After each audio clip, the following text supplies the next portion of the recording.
It pretty much goes without saying that if you want to avoid having the massive "don't worry darling" plot twist spoiled, you should quit now while you're ahead.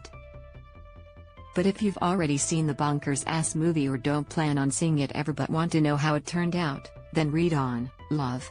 The trailer, poster, synopsis and general vibe of the film led us to believe it was about a 1950s housewife, Florence Pugh, living with her husband, Harry Styles, in a utopia-esque paradise.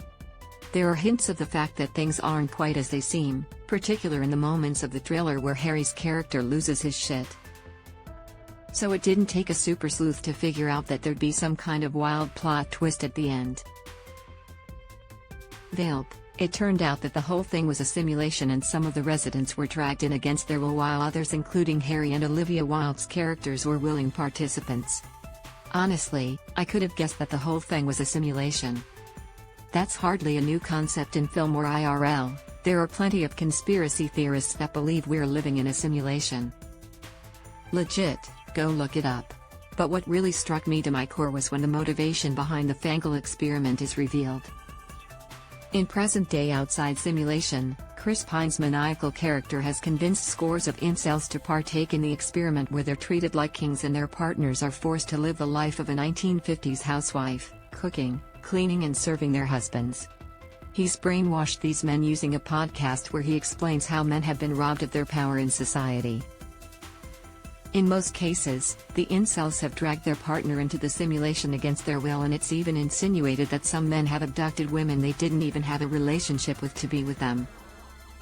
The idea of fragile, insecure men attempting to control women, their lives and their bodies is one that's chillingly familiar in real life. Especially right now with the likes of men's rights activists Andrew Tate and Jordan Peterson. In fact, Wilde recently told fellow director Maggie Gyllenhaal in Interview magazine that she based Chris Pine's character specifically off Peterson. "We based that character on this insane man, Jordan Peterson, who is this pseudo-intellectual hero to the incel community," Wilde said. They believe that society has now robbed them, that the idea of feminism is working against nature, and that we must be put back into the correct place. Fun anecdote. When Jordan Peterson was interviewed by Piers Morgan, yuck, about being the inspiration behind the movie, the dude sobbed. Good. The terrifying part of all of this is that one could argue that our society pretty much is a men's rights-fueled simulation. How else do you explain the gender pay gap, anti-abortion bullshit and all the other sexist laws and behaviors still present in society? Granted, I don't think Andrew Tate or Jordan Peterson had the technology to trap women in a simulation. But they absolutely have the technology to brainwash men into believing that women are inferior to men and instruct them to reclaim their power by abusing women. This isn't just some random thriller movie plot twist designed to make us spill our popcorn in shock. It's meant to open our eyes to what's happening around us and become aware of the dystopia that these kinds of men want us to live in. Or rather, the kind of dystopia that we already live in.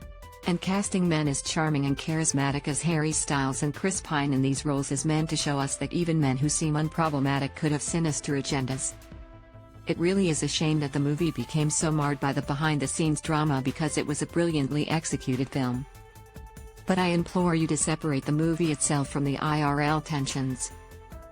Just go see it and form your own opinion and think long and hard about the message conveyed because it's a terrifying one. Maddie Galea is the senior entertainment editor at Pedestrian TV, as well as our resident astrologer who pens our weekly horoscope series, Your Horos Are Here.